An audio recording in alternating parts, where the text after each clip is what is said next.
Oh man, this place is looking awesome. I haven't seen this place since Matt still had it under construction, so I am super stoked to see what this looks like on the inside when it's all finished. There he is. Hey, Boya! Yeah, how are you, sir? Good to see you, brother. Good to Come see you, on man. in. Good to see you. Thank you. It's been a while since you've seen the house, isn't it? I was just saying to myself, I haven't seen this place since it was still under construction, so. It's looking good. We moved in at Thanksgiving, and here we are, first part of March. We're still working on our landscape. It's a bit of a dirt pile, but man, once that landscape gets in, this house is looking amazing. Gonna look great, dude. So far on the inside, it looks impressive. It's a beautiful house, but more than being beautiful, it's a performance house, and your Mitsubishi system on this house has been incredible. I've absolutely loved it. Super comfortable, super quiet, and zoned really even better than I expected, frankly, in some respects. How about on the build show today, we give these guys a full tour of my system. You and I can talk about some of those specific components we use from Mitsubishi, and we'll talk about a few of the components I use from other manufacturers as well to make a house that's super comfortable, super quiet, and very, very durable as well. You know how much I like geeking out on Mitsubishi and building science, so let's do it, man. Lots of nerdy details, guys. Today's build show from my house, all about the Mitsubishi system. Let's get going.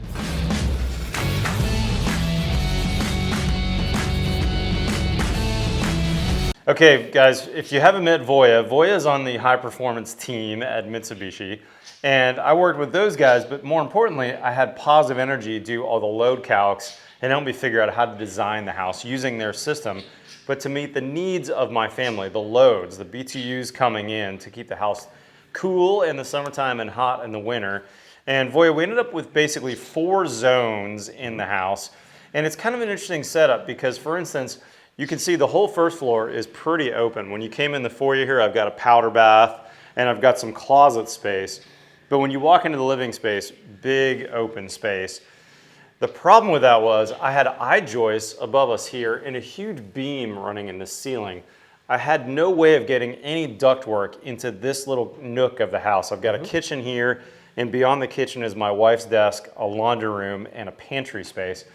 So let's start with this zone 1 right here. This is my kitchen. Okay. If you notice at the kitchen ceiling, we put this recessed cassette into the kitchen. This is we call that a one-way cassette, right? Yeah, one-way cassette. And this is 9,000 BTUs, so not a particularly big unit, and it's just blowing, heating, or cooling this direction in the kitchen. Now, what is this tied to on the outside? So this is going to be tied to one of our smart multi-condensers outside that allows us to simply zone with refrigerant rather than zoning with air, right? We can move the refrigerant where we need it at the time of day that we need it. Got it. And that unit outside, if I remember correctly, is a 4-ton unit, but this is only using 9,000 BTUs. Correct. So that allows me then to take 1 or 2, and in this case 2 other, actually you can do more than that, I believe, on that smart unit outside. But I've got 2 other zones that connect to that same compressor, condenser on the outside. And this unit does my whole kitchen area, but interestingly enough, if we pop around the corner here, you'll notice in this laundry, desk, pantry space, there's no venting anywhere in here. There's no way to bring HVAC in here. And so what we did was I used my exhaust from my Zender, which is a fresh air system, to move a little bit of air. You mind if I peek a look at it? Yeah, not at all. This Okay. exhaust in the ceiling right here is continuously moving 24 CFM all the time, just a small amount of air, through the kitchen, through the space, and then out through the ceiling here.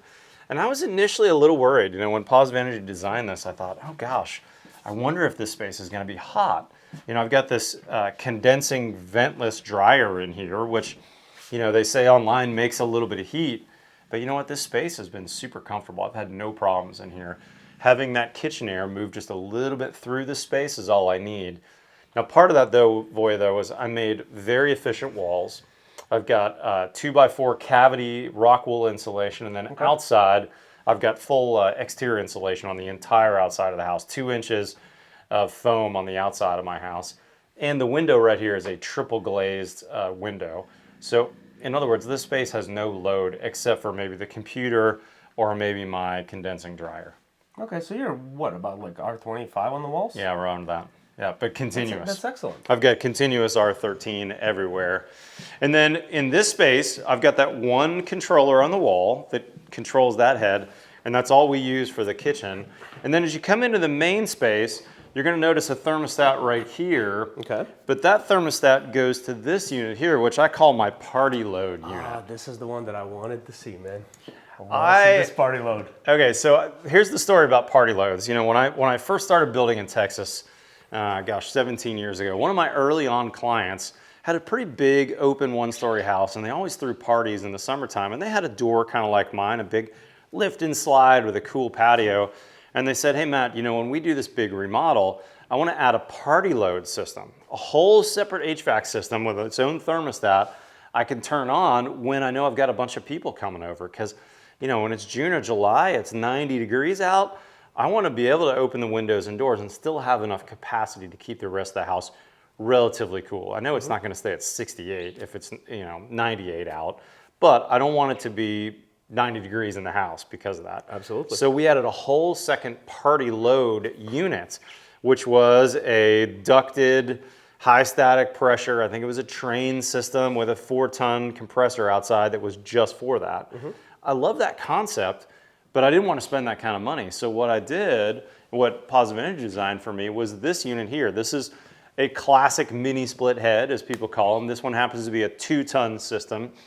And I designed it so that when I've got a bunch of people over, and I've got a big church event here or something, I want to be able to have the kids running around and not be yelling at them to make sure the door's closed immediately. I wanted that extra capacity. So it's designed to also connect to that smart 4-ton compressor outside and only run when I need it, just with that thermostat. I thought I would only use it in the summer, but you know what? It's actually turned out to be amazing, because now I've found that I like it in the winter too. I'll sometimes set this area of the house. We've had some pretty cold snaps here in Texas where it's, you know, 25 degrees out, let's say. I want to keep my bedroom in the mid 60s because I like to sleep colder at night. But in this space, I might want to warm it up a little bit. So sometimes I'll set this thermostat for this party load a couple degrees higher, you know, 69 or 70 degrees, let's say. But I don't want to heat up that bedroom, which is right behind us. So this party load's been awesome. So you really built a system around the way you want to live in the house rather than building your life around the way an air conditioning system works, right? That's right. What a novel concept. That's right.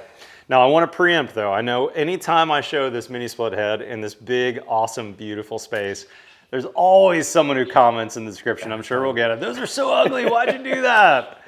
Well, two things. Number one, I still have if you look to the right and left of that, I've got 2 vents right there. And behind that is an attic that's above my master. Okay. And that's the main system for the house. It's a medium static pressure ducted. I always jokingly call them the pizza box systems. It's a pretty small unit. It's ducted, but it doesn't move as much air as a traditional forced air system. It's maybe 600 CFM, something like that, right? So that is on a thermostat in my master, and that unit kind of heats and cools this main space and is sized to heat and cool this main space 99% of the time. Okay. So that's all I really need most of the time. The vent on the left, or the grill I should say on the left, is part of my Zender. That's a fresh air grill only. But those two are supplying either hot or cold air depending on what that other thermostat does. And I've loved that party load system because now I can only run it when I want to, when I need that extra whatever, that extra oomph of heating or cooling. But most of the time, the system on my master is taking care of that. And talk to me about what that would run price-wise compared to that house I did 10, 15 years ago with a whole separate party load. That was probably a $15,000 add on that remodel. What do you think that head costs? Probably going to be around a couple $1,000s add-on, maybe. So far cheaper than adding a whole system. More efficient and just so much more comfortable. Yeah. Right. And back to that YouTube comment about how ugly it is. I purposely put that unit on the wall so that people coming by can see it, and it's going to normalize over time. You know, when I visited Japan 20 years ago, it was really my first time out of the US. Every house I visited was heated and cooled with just a couple of those mini split heads, and I'd never seen them before. They had their own controller on the wall. You could heat and cool your bedroom however you wanted to, or your main space. It was amazing. I'd never seen it before. And I think as North Americans, you know, Americans and Canadians, we just don't see those enough to think they're normal. And if we get those more normalized in people's minds, I don't see why we wouldn't start using them more and more. They're amazing. We're starting to see a lot more use. And I mean, for all of your viewers, you know, seeing my name, if they haven't figured it out by now, I ain't exactly from around these parts. But I grew up with things like this, right? To me, I've been in the HVAC industry here in the States for almost 20 years. And where'd you grow up? So I grew up in Europe, in Serbia. Gotcha. Was born and raised there. I came to the States when I was almost 17. So my first experience with a forced air system, the typical ducted air handler and about a, you know, octopus of 1,000,000 yards of ductwork all throughout an attic, was here in the States. We don't use that overseas. Part of the reason because electricity costs like 5 times as much. Right. So conserving electricity there is a big deal for us, right?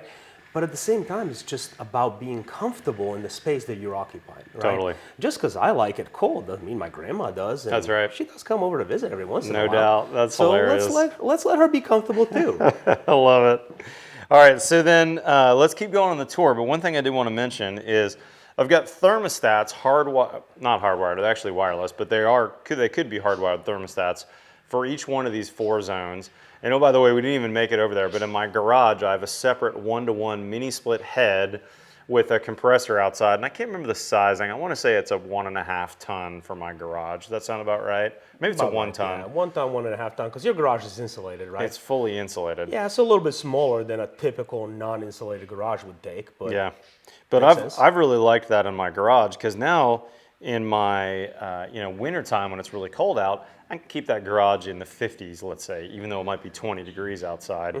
And I kind of use that space as a second pantry. I've got 4 kids and a dog. I need a little bit more space. It's been wonderful. In the summertime, I'll keep it at 80 or 82, let's say. And now I've got a separate system for that zone. You never want to run ductwork from your house into your garage. Speaking of controls, I do want to mention too, I'd never used your app before. This is the Kumo Cloud App. And I've loved it. This is a great way to control my house either at home or while I'm away. It's got all 5 of my zones on here. There's my garage unit. You can see it's on heating mode. Here's my kitchen unit, which is actually off right now. My master, which is actually part of this whole first floor zone. My party load unit, which is this one right here. And then my upstairs. And that's the 5 zones of my house tied to 3 compressors. The smart, what do we call it again? The Smart Multi. My Smart Multi compressor, which is a 4 ton, is tied to the zone that's on the other side of that wall. That's that medium static pressure ducted. The party load and the kitchen are all in that 1 4-ton machine. And then upstairs, I've got a 1-to-1 with a 2-ton that handles my whole upstairs. This has been a great app. I've really liked it. While we're walking upstairs though, talk to me about that Smart Multi. We've talked about VRF technology before, but I'm not sure everybody knows exactly what that means. VRF technology has been around for a while, right? It's essentially allows the compressor, the condenser outside, to speed up or slow down to meet the load.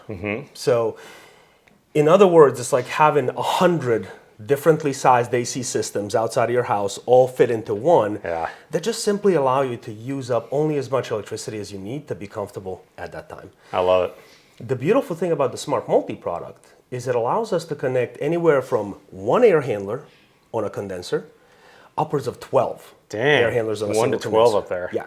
So it all depends on zones and the size of zones. It gets a little complex, but that's why a trained contractor, that's why we as Mitsubishi support folks are here to help design, to help kind of answer those questions. But it just really creates a awesome system like you have here in your home. I've loved it. I've used probably Mitsubishi more than anything over the last 12 years or so. And I've got a great contractor that's a super installer. They're a diamond contractor, and they've done a great job. And I always have my houses designed by an HVAC designer, and I highly recommend that. I use Positive Energy, but there's a bunch of other great designers out there as well. And they're able to verify the loads for the house. Behind us is the attic that has my medium static pressure that does basically the whole first floor, including my master suite. And I've used those systems a lot to zone masters so that you have your own smaller HVAC system that's ducted and looks normal with regular registers on the ceiling to my master suite. I've got the same thing upstairs. This upstairs footprint's not very big. It's probably, 900 square feet, 1,000 square feet up here. I've got my daughter's bedroom and bath. I've got kind of a smallish upstairs family room with a TV and a piano. The boys share kind of a suite, so I've got 3 boys in 1 bedroom and then a secondary bedroom that's kind of part of theirs. And then all the equipment for them is up in the attic, and that one's kind of easy to see. So let's go up there and we'll take a look at that. But while we're doing that, let's talk about zoning for a minute. Or pardon me, not zoning. Let's talk about loads. Okay. So for instance, this house, because I've got those compressors which vary their speed, I wasn't as worried about oversizing quite as much. I was able to get the right equipment as close to the size as possible. But when the HVAC designer is looking at the loads of the house, that's when they're deciding what size equipment.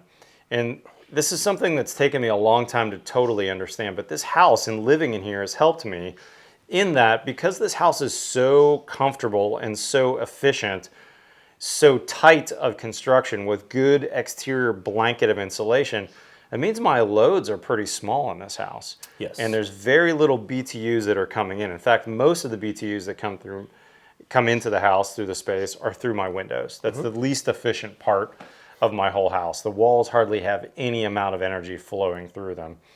So now that variable speed compressor that I have outside can run at a pretty low speed most of the time. But when we size systems, let's say your house needs a 3-ton system, what that really means is you need a 3-ton system on the absolute hottest days of the year. It's 1% of the time. And each area where you're designing your house for has a design temperature. In Texas, in Austin where I am, what's that design temperature? So Austin's 96 degrees. Houston would be 95 degrees design temperature.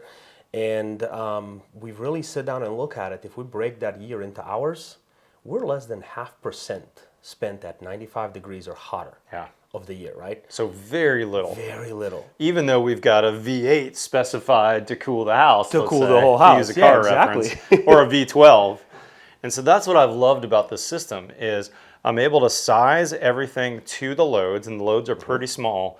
But if my compressor is a little bit higher, that's okay, because now I've got, let's say, a party load, which can handle that very small percent of the time when it's needing a little bit more heating. All right, boy, let me give you a little tour of my attic. This is where my equipment that services the 2nd floor is located. Oh man, this is a very cool looking attic. Isn't this nice? Right. I love the magic stairs too.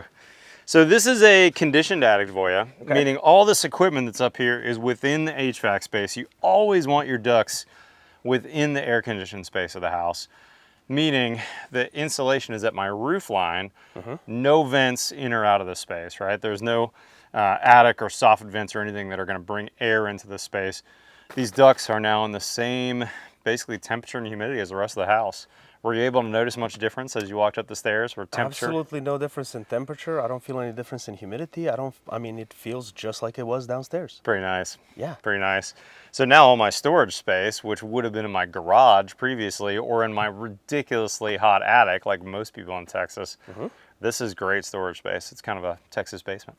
So talk to me a little bit about our pancake unit here, or I guess you call it a pizza box I unit. don't know why I started calling them pizza boxes, but this That's is the beautiful thing about it. Call it whatever you want as long as it works, right? As long as you use it. So this unit right here is a 15,000 BTU, so 1.25 tons. Yeah. It's sized for my upstairs. I think this upstairs is maybe 800,000 square feet, something like that. Okay. But it's also sized to have a little bit of conditioning in this space too, right? Because this is air load as well. So Positive Energy designed this.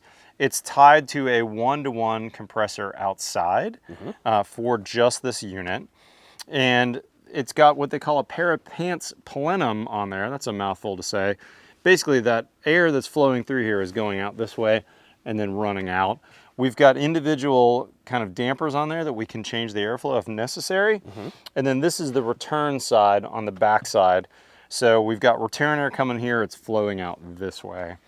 Now you're going to notice I also have a piece of equipment that's not yours. That's right. This is Santa Fe dehumidifier. This is the smaller unit. I think it's the size 80 unit. And I've got this basically the exact same setup downstairs for my master and for my whole first floor. In that little attic that I'm not crawling into. Yeah, it's tight for me as well. Yeah, my I'm 10-year-old kind of a loves big guy.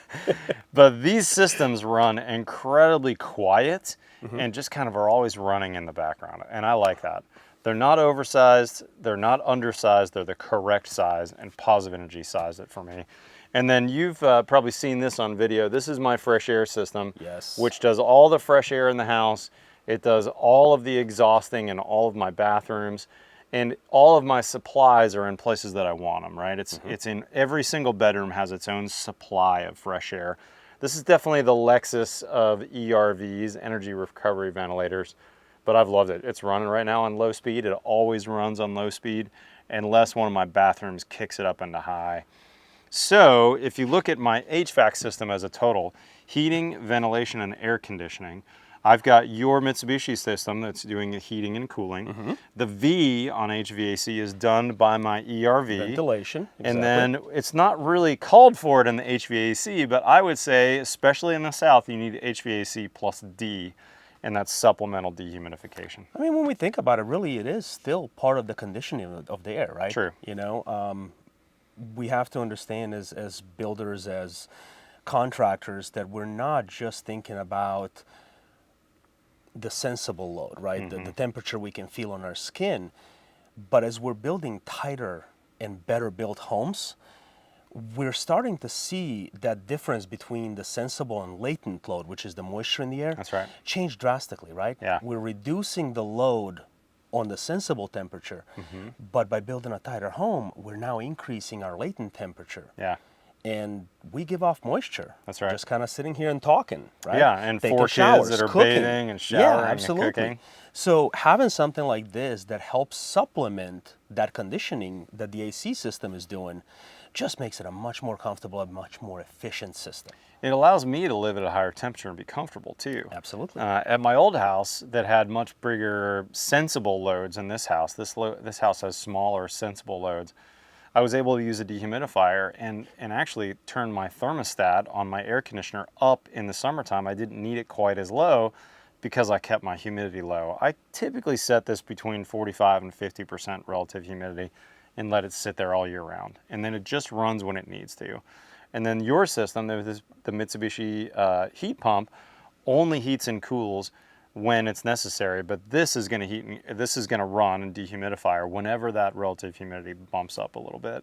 The other thing I want to mention that I forgot, on newer heat pump systems, I think an old myth that kind of is not dying yet is that heat pumps blow cold air and you feel cold at the register, and modern systems are not like that. Absolutely. When this Mitsubishi system is on, it's delivering air that's somewhere between 110 and 120 degrees Fahrenheit out of the registers. So when I put my hand up there and my hand's at 98, it feels hot to me. Heat pumps in the 70s or 80s were maybe delivering air that was in the 90s, 92, 95 degrees. If you put your hand up to 92 degree air, it feels cold to your hand, even though you're bringing the heat up. These modern systems, especially the Mitsubishi, they're hotter than that. They feel hot to the touch. And so you can lose some of those myths. The other thing I would mention is Mitsubishi is able to provide full heating capacity on my system, I believe down to 5 degrees, or maybe it's 0 degrees outside. You have to check with your area. So yeah, absolutely. And I mean, I'd love to look at your outdoor system as well. But typically a standard system, you have a guaranteed 100% heating capacity at like 15 or 17 degrees. Yeah. You're still at like 95% heating capacity at 5 degrees. But you bump that up to our hyperheating systems, man, now you're talking about 100% capacity at -5. How about like that? 95% capacity at -13. So it's freezing cold outside. And it's you're below freezing. Still getting 110, 120 degree air out of your registers on a heat pump. That's amazing. So Right? you really could use these systems in places you may not have thought of. There's a lot of high performance builders that are using your systems in northern climates. Yeah, New York, Canada. Yeah. Absolutely. And they're using heat pump only in those places.